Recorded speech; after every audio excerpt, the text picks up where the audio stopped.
أعوذ بالله من الشيطان الرجيم. بسم الله الرحمن الرحيم. إليه يرد علم الساعة وما تخرج من ثمرات من أكمامها وما تحمل من أنثى ولا تضع إلا بعلمه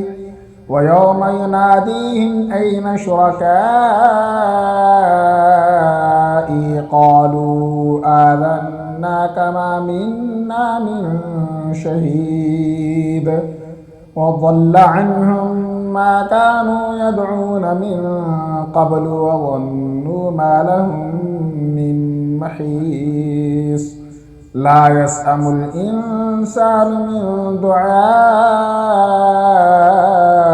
الخير وإن مسه الشر فيئوس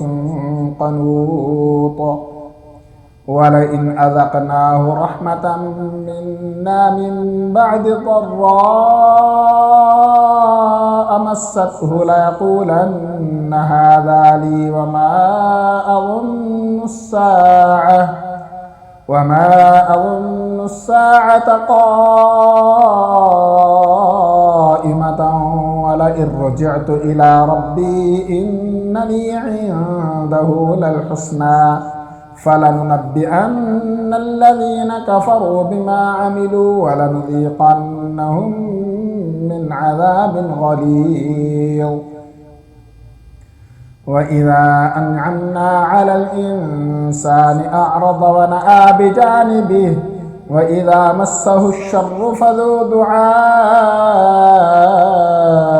عريض. قل أرأيتم إن كان من عند الله ثم كفرتم به من أضل ممن هو في شقاق بعيد. سنريهم آياتنا في الآفاق وفي أنفسهم حتى يتبين لهم أنه الحق. أولم يكف بربك أنه على كل شيء شهيد. ألا إنهم في مرية من لقاء ربهم ألا إنه بكل شيء محيط. سورة الشورى مكية وهي 53 آية و5 ركوعات.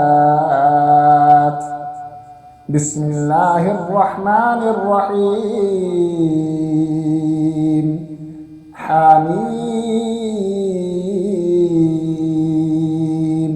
عين سين قاف. كذلك يوحي إليك وإلى الذين من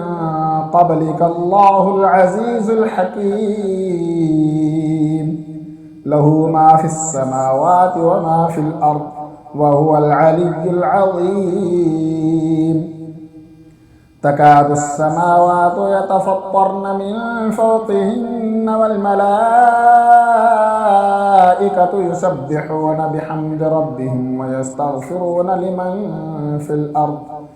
ألا إن الله هو الغفور الرحيم. والذين اتخذوا من دونه أولياء الله حفيظ عليهم وما أنت عليهم بوكيل. وكذلك أوحينا إليك قرآنا عربيا لتنذر أم القرى ومن حولها وتنذر يوم الجمع لا ريب فيه فريق في الجنة وفريق في السعير. ولو شاء الله لجعلهم أمة واحدة ولكن يدخل من يشاء في رحمته والظالمون ما لهم من ولي ولا نصير. أم اتخذوا من دونه أولياء فالله هو الولي وهو يحيي الموتى وهو على كل شيء قدير وما اختلفتم فيه من شيء فحكمه إلى الله ذلكم الله ربي عليه توكلت وإليه أنيب فاطر السماوات والأرض جعل لكم من أنفسكم أزواجا ومن الأنعام أزواجا يذرأكم فيه ليس كمثله شيء وهو السميع البصير له مقاليد السماوات والأرض يبسط الرزق لمن يشاء ويقدر إنه بكل شيء عليم شرع لكم من الدين ما وصى به نوحا والذي أوحينا إليك وما وصينا به إبراهيم وموسى وعيسى أن أقيموا الدين ولا تتفرقوا فيه كبر على المشركين ما تدعوهم إليه الله يجتبي إليه من يشاء ويهدي إليه من ينيب وما تفرقوا إلا من بعد ما جاءهم العلم بغيا بينهم ولولا كلمة سبقت من ربك إلى أجل مسمى لقضي بينهم وإن الذين أورثوا الكتاب من بعدهم لفي شك منه مريب فلذلك فادع واستقم كما أمرت ولا تتبع أهواءهم وقل آمنت بما أنزل الله من كتاب وأمرت لأعدل بينكم الله ربنا وربكم لنا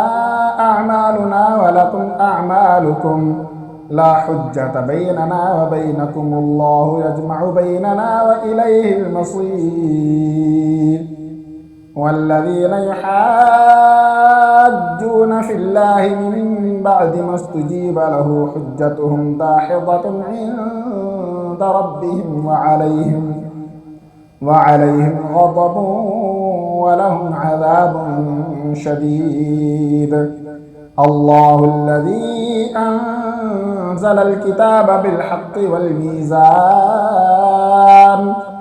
وما يدريك لعل الساعة قريب يستعجل بها الذين لا يؤمنون بها والذين آمنوا مشفقون منها ويعلمون أنها الحق ألا إن الذين يمارون في الساعة لفي ضلال بعيد الله لطيف بعباده يرزق من يشاء وهو القوي العزيز من كان يريد حرث الآخرة نزد له في حرثه ومن كان يريد حرث الدنيا نؤته منها وما له في الآخرة من نصيب أم لهم شركاء شرعوا لهم من الدين ما لم يأذن به الله ولولا كلمة الفصل لقضي بينهم وإن الظالمين لهم عذاب أليم ترى الظالمين مشفقين مما كسبوا وهو واقع بهم والذين آمنوا وعملوا الصالحات في روضات الجنات لهم ما يشاءون عند ربهم ذلك هو الفضل الكبير ذلك الذي يبشر الله عباده الذين آمنوا وعملوا الصالحات. قل لا أسألكم عليه أجرا إلا المودة في القربى، ومن يقترف حسنة نزد له فيها حسنا، إن الله غفور شكور. أم يقولون افترى على الله كذبا، فإن يشأ الله يختم على قلبك ويمحو الله الباطل ويحق الحق بكلماته، إنه عليم بذات الصدور. وهو الذي يقبل التوبة عن عباده ويعفو عن السيئات ويعلم ما تفعلون، ويستجيب الذين آمنوا وعملوا الصالحات ويزيدهم من فضله، والكافرون لهم عذاب شديد. ولو بسط الله الرزق لعباده لبغوا في الأرض، ولكن ينزل بقدر ما يشاء،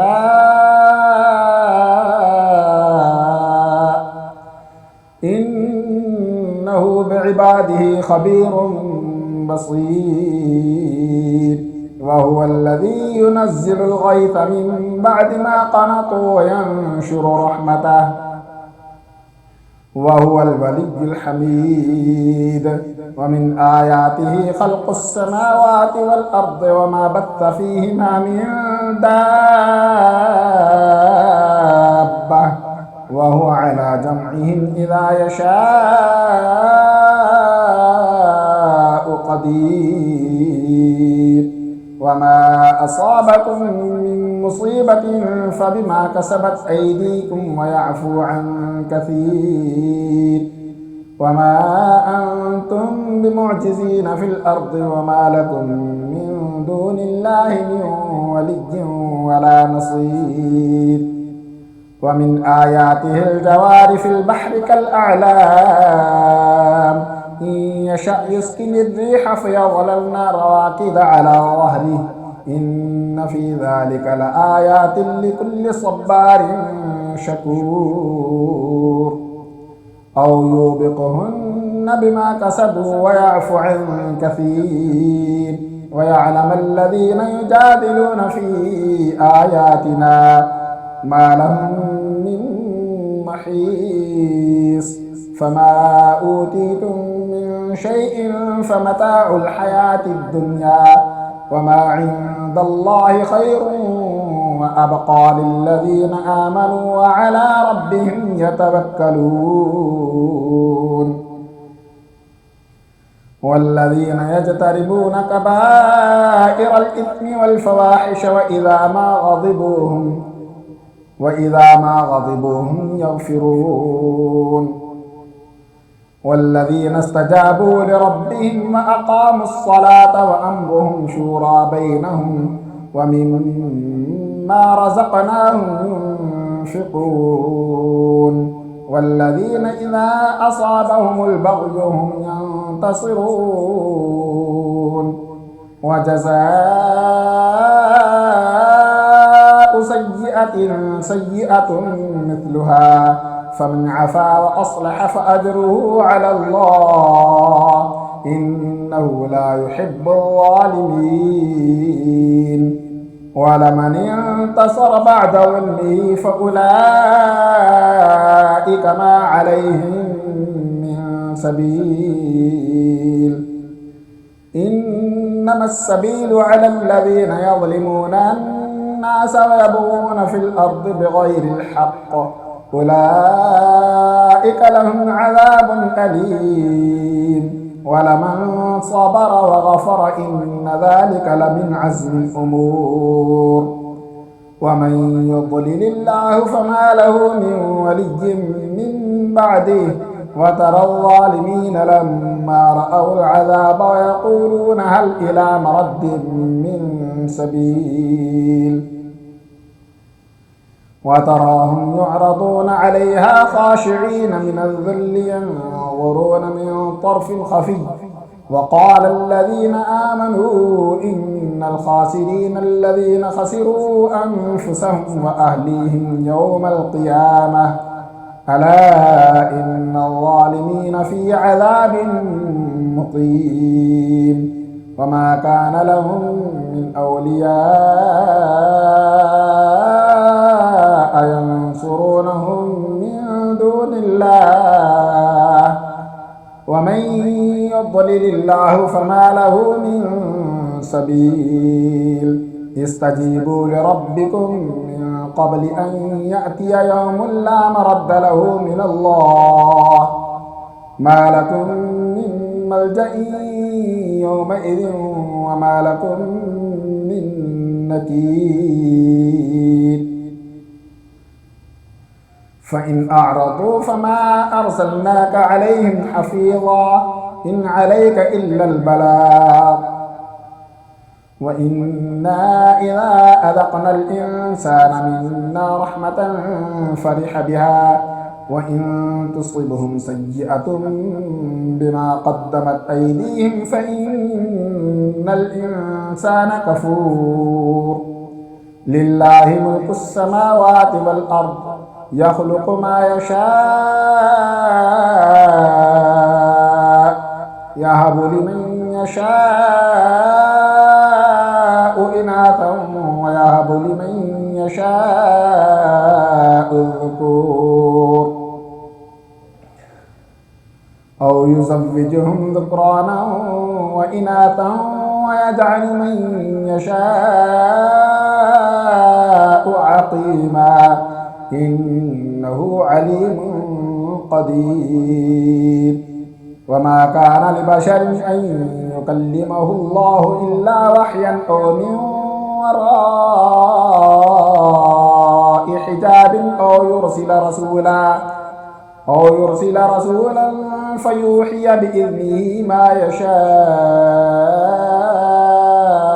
إنه علي حكيم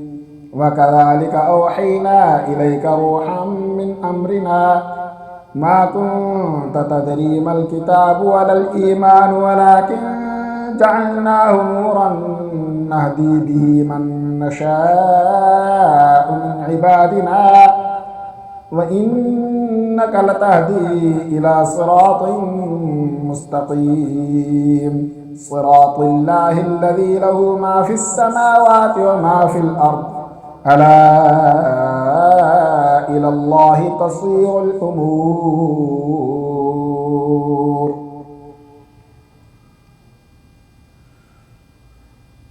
سورة الزخرف مكية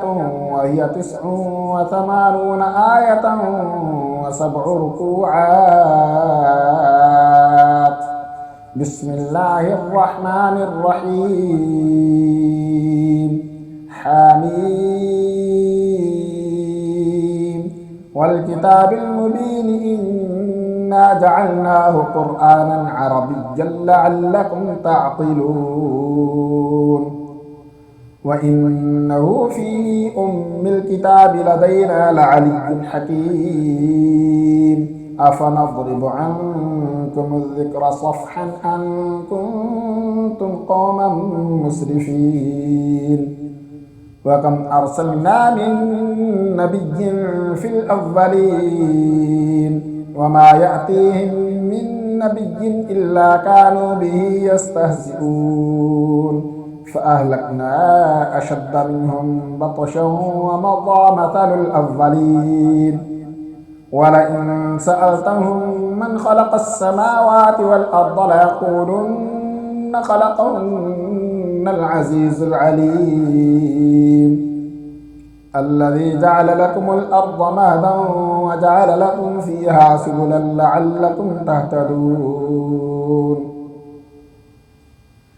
والذي نزل من السماء ماء بقدر فأنشرنا به بلدة ميتا كذلك تخرجون والذي خلق الأزواج كلها وجعل لكم من الفلك والأنعام ما تركبون لتستووا على ظهوره ثم تذكروا نعمة ربكم إذا استويتم عليه فتقولوا سبحان الذي سخر لنا هذا وما كنا له مقرنين وإنا إلى ربنا لمنقلبون وجعلوا له من عباده جزءا إن الإنسان لكفور مبين أم اتخذ مما يخلق بنات وأصفاكم بالبنين وإذا بشر أحدهم بالأنثى ظل وجهه مسودا وهو كظيم أومن ينشأ في الحلية وهو في الخصام غير مبين وجعلوا الملائكة الذين هم عباد الرحمن إناثا أشهدوا خلقهم ستكتب شهادتهم ويسألون وقالوا لو شاء الرحمن ما عبدناهم ما لهم بذلك من علم إن هم إلا يخرصون أم آتيناهم كتابا من قبله فهم به مستمسكون بل قالوا إنا وجدنا آباءنا على أمة وإنا على آثارهم مهتدون وكذلك ما أرسلنا من قبلك في قرية من نذير إلا قال مترفوها إنا وجدنا آباءنا على أمة وإنا على آثارهم مقتدون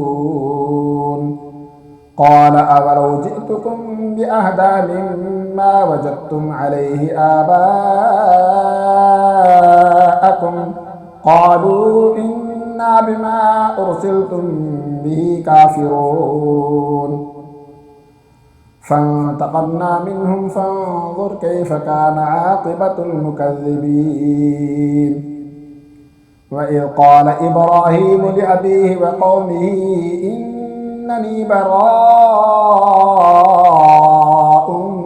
مما تعبدون إلا الذي فطرني فإنه سيهدين وجعلها كلمة باقية في عقبه لعلهم يرجعون بل متعت هؤلاء وآباءهم حتى جاءهم الحق ورسول مبين ولما جاءهم الحق قالوا هذا سحر وإنا به كافرون وقالوا لولا نزل هذا القرآن على رجل من القريتين عظيم أهم يقسمون رحمة ربك نحن قسمنا بينهم معيشتهم في الحياة الدنيا ورفعنا بعضهم فوق بعض درجات ليتخذ بعضهم بعضا سخريا ورحمة ربك خير مما يجمعون ولولا أن يكون الناس أمة واحدة لجعلنا من يكفر بالرحمن لبيوتهم سقفا من فضة ومعارج عليها يظهرون ولبيوتهم أبوابا وسررا عليها يتكئون وزخرفا وإن كل ذلك لما متاع الحياة الدنيا والآخرة عند ربك للمتقين ومن يعش عن ذكر الرحمن نقيض له شيطانا فهو له قرين وإنهم ليصدونهم عن السبيل ويحسبون أنهم مهتدون حتى إذا جاءنا قال يا ليت بيني وبينك بعد المشرقين فبئس القرين ولن ينفعكم اليوم إذ ظلمتم أنكم في العذاب مشتركون أفأنت تسمع الصم أو تهدي العمي ومن كان في ضلال مبين فإما نذهبن بك فإنا منهم منتقمون أو نرينك الذي وعدناهم فإنا عليهم مقتدرون فاستمسك بالذي أوحي إليك إنك على صراط مستقيم وإنه لذكر لك ولقومك وسوف تسألون واسأل من أرسلنا من قبلك من رسلنا أجعلنا من دون الرحمن آلهة يعبدون ولقد أرسلنا موسى بآياتنا إلى فرعون وملئه فقال إني رسول رب العالمين فلما جاءهم بآياتنا إذا هم منها يضحكون وما نريهم من آية إلا هي أكبر من أختها وأخذناهم بالعذاب لعلهم يرجعون وقالوا يا أيها الساحر ادع لنا ربك بما عهد عندك إننا لمهتدون فلما كشفنا عنهم العذاب إذا هم ينكثون ونادى فرعون في قومه قال يا قوم أليس لي ملك مصر وهذه الأنهار تجري من تحتي أفلا تبصرون أم أنا خير من هذا الذي هو مهين ولا يكاد يبين فلولا ألقي عليه أسورة من ذهب أو جاء معه الملائكة مقترنين فاستخف قومه فأطاعوه إنهم كانوا قوما فاسقين فلما آسفونا انتقمنا منهم فأغرقناهم أجمعين فجعلناهم سلفا ومثلا للآخرين ولما ضرب ابن مريم مثلا إذا قومك منه يصدون وقالوا أآلهتنا خير أم هو ما ضربوه لك إلا جدلا بل هم قوم خصمون إن هو إلا عبد أنعمنا عليه وجعلناه مثلا لبني إسرائيل ولو نشاء لجعلنا منكم ملائكة في الأرض يخلفون وإنه لعلم للساعة فلا تمترن بها واتبعون هذا صراط مستقيم ولا يصدنكم الشيطان إنه لكم عدو مبين ولما جاء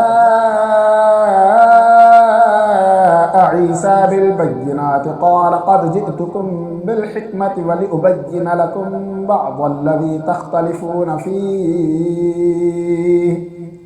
فاتقوا الله وأطيعون إن الله هو ربي وربكم فاعبدوه هذا صراط مستقيم فاختلف الأحزاب من بينهم فويل للذين ظلموا من عذاب يوم أليم هل ينظرون إلا الساعة أن تأتيهم بغتة وهم لا يشعرون الأخلاء يومئذ بعضهم لبعض عدو إلا المتقين يا عباد لا خوف عليكم اليوم ولا أنتم تحزنون الذين آمنوا بآياتنا وكانوا مسلمين ادخلوا الجنة أنتم وأزواجكم تحبرون يطاف عليهم بصحاف من ذهب وأكواب وفيها ما تشتهيه الأنفس وتلذ الأعين وأنتم فيها خالدون وتلك الجنة التي أورثتموها بما كنتم تعملون لكم فيها فاكهة كثيرة منها تأكلون إن المجرمين في عذاب جهنم خالدون لا يفتر عنهم وهم فيه مبلسون وما ظلمناهم ولكن كانوا هم الظالمين ونادوا يا مالك ليقضي علينا ربك قال إنكم ماكثون لقد جئناكم بالحق ولكن أكثركم للحق كارهون أم أبرموا أمرا فإنا مبرمون أم يحسبون أنا لا نسمع سرهم ونجواهم بلى ورسلنا لديهم يكتبون قل إن كان للرحمن ولد فأنا أول العابدين سبحان رب السماوات والأرض رب العرش عما يصفون فذرهم يخوضوا ويلعبوا حتى يلاقوا يومهم الذي يوعدون وهو الذي في السماء إله وفي الأرض إله وهو الحكيم العليم وتبارك الذي له ملك السماوات والأرض وما بينهما وعنده علم الساعة وإليه ترجعون ولا يملك الذين يدعون من دونه الشفاعة إلا من شهد بالحق وهم يعلمون ولئن سألتهم من خلقهم ليقولن الله فأنا يؤفكون وقيله يا رب إن هؤلاء قوم لا يؤمنون فاصفح عنهم وقل سلام فسوف يعلمون سورة الدخان مكية وهي 59 آية و3 ركوعات بسم الله الرحمن الرحيم حميم والكتاب المبين إنا أنزلناه في ليلة مباركة إنا كنا منذرين فيها يفرق كل أمر حكيم أمرا من عندنا إنا كنا مرسلين رحمة من ربك إنه هو السميع العليم رب السماوات والأرض وما بينهما إن كنتم موقنين لا إله إلا هو يحيي ويميت ربكم رب آبائكم الأولين بل هم في شك يلعبون فارتقب يوم تأتي السماء بدخان مبين يغشى الناس هذا عذاب أليم ربنا اكشف عنا العذاب إنا مؤمنون أنى لهم الذكرى وقد جاءهم رسول مبين ثم تولوا عنه وقالوا معلم مجنون إنا كاشف العذاب قليلا إنكم عائدون يوم نبطش البطشة الكبرى إنا منتقمون ولقد فتنا قبلهم قوم فرعون وجاءهم رسول كريم أن أدوا إلي عباد الله إني لكم رسول أمين وأن لا تعلوا على الله إني آتيكم بسلطان مبين وإني عذت بربي وربكم أن ترجمون وإن لم تؤمنوا لي فاعتزلون فدعا ربه أن هؤلاء قوم مجرمون فأسر بعبادي ليلا إنكم متبعون واترك البحر رهوا إنهم جند مغرقون كم تركوا من جنات وعيون وزروع ومقام كريم ونعمة كانوا فيها فاكهين كذلك وأورثناها قوما آخرين فما بكت عليهم السماء والأرض وما كانوا منظرين ولقد نجينا بني إسرائيل من العذاب المهين من فرعون إنه كان عاليا من المسرفين ولقد اخترناهم على علم على العالمين وآتيناهم من الآيات ما فيه بلاء مبين إن هؤلاء ليقولون إن هي إلا موتتنا الأولى وما نحن بمنشرين فأتوا بآبائنا إن كنتم صادقين أهم خير أم قوم تبع والذين من قبلهم أهلكناهم إنهم كانوا مجرمين وما خلقنا السماوات والأرض وما بينهما لاعبين ما خلقناهما إلا بالحق ولكن أكثرهم لا يعلمون إن يوم الفصل ميقاتهم أجمعين يوم لا يغني مولى عن مولى شيئا ولا هم ينصرون إلا من رحم الله إنه هو العزيز الرحيم إن شجرة الزقوم طعام الأثيم كالمهل يغلي في البطون كغلي الحميم خذوه فاعتلوه إلى سواء الجحيم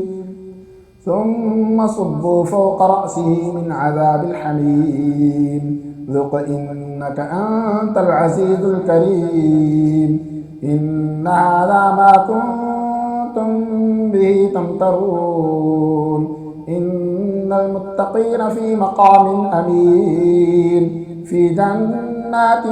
وعيون يلبسون من سندس واستبرق متقابلين كذلك وزوجناهم بحور عين يدعون فيها بكل فاكهة آمنين لا يذوقون فيها الموت إلا الموتة الأولى ووقاهم عذاب الجحيم فضلا من ربك ذلك هو الفوز العظيم فإنما يسرناه بلسانك لعلهم يتذكرون فارتقب إنهم مرتقبون سورة الجاثية مكية وهي 37 آية و4 ركوعات بسم الله الرحمن الرحيم حميم تنزيل الكتاب من الله العزيز الحكيم إن في السماوات والأرض لآيات للمؤمنين وفي خلقكم ما يبث من دابة آيات لقوم يؤمنون واختلاف الليل والنهار وما أنزل الله من السماء من رزق فأحيا به الأرض بعد موتها وتصريف الرياح آيات لقوم يعقلون تلك آيات الله نتلوها عليك بالحق فبأي حديث بعد الله وآياته يؤمنون ويل لكل أفاك أثيم يسمع آيات الله يتلى عليه فيصر مستكبرا كأن لم يسمعها فبشره بعذاب أليم وإذا علم من آياتنا شيئا اتخذها هزوا أولئك لهم عذاب مهين من ورائهم جهنم ولا يغنى عنهم ما كسبوا شيئا ولا ما اتخذوا من دون الله أولياء ولهم عذاب عظيم هذا هدى والذين كفروا بآيات ربهم لهم عذاب من رجس أليم الله الذي سخر لكم البحر لتجري الفلك فيه بأمره ولتبتغوا من فضله ولعلكم تشكرون وسخر لكم ما في السماوات وما في الأرض جميعا إن في ذلك لآيات لقوم يتفكرون قل للذين آمنوا يغفروا للذين لا يرجون أيام الله ليجزي قوما بما كانوا يكسبون من عمل صالحا فلنفسه ومن أساء فعليها إلى ربكم ترجعون ولقد آتينا بني إسرائيل الكتاب والنبوة ورزقناهم الطيبات وفضلناهم على العالمين وآتيناهم بينات من الأمر فما اختلفوا إلا من بعد ما جاءهم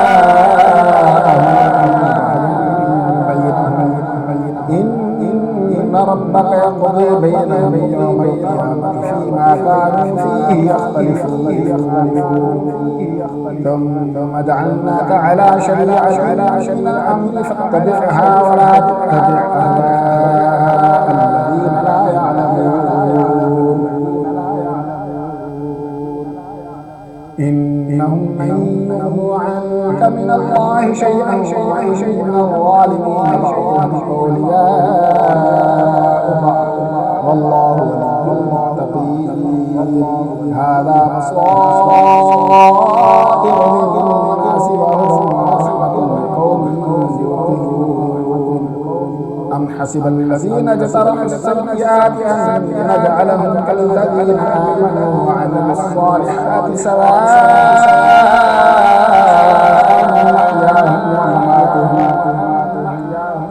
سواء محياهم ومماتهم ساء ما يحكمون وخلق الله السماوات والأرض بالحق ولتجزى كل نفس بما كسبت وهم لا يظلمون أفرأيت من اتخذ إلهه هواه وأضله الله على علمه وختم على سمعه وقلبه وجعل على بصره غشاوة فمن يهديه من بعد الله أفلا تذكرون وقالوا ما هي إلا حياتنا الدنيا نموت ونحيا وما يهلكنا إلا الدهر وما لهم بذلك من إلا يظنون وإذا تتلى عليهم آياتنا بينات ما كانت حجتهم إلا أن قالوا ائتوا بآبائنا إن كنتم صادقين قل الله يحييكم ثم يميتكم ثم يجمعكم إلى يوم القيامة لا ريب فيه ولكن الناس لا يعلمون ولله ملك السماوات والأرض ويوم تقوم الساعة يومئذ يخسر المبطلون وترى كل أمة جاثية كل أمة تدعى إلى كتابها اليوم تجزون ما كنتم تعملون هذا كتابنا ينطق عليكم بالحق إنا كنا نستنسخ ما كنتم تعملون فأما الذين آمنوا وعملوا الصالحات فيدخلهم ربهم في رحمته ذلك هو الفوز المبين وأما الذين كفروا أفلم تكن آياتي تتلى عليكم فاستعجلتم فكنتم قوما مجرمين وإذا قيل إن وعد الله حق والساعة لا ريب فيها قلتم ما ندري ما الساعة إن نظن إلا ظنا وما نحن بمستيقظين وبدا لهم سيئات ما عملوا وحاق بهم ما كانوا به يستهزئون وقيل اليوم ننساكم كما نسيتم لقاء يومكم هذا ومأواكم النار وما لكم من ناصرين ذلكم بأنكم اتخذتم آيات الله وغرتكم الحياة الدنيا فاليوم لا يخرجون منها ولا هم يستعتبون فلله الحمد رب السماوات والأرض رب العالمين وله الكبرياء في السماوات والأرض وهو العزيز الحكيم صدق الله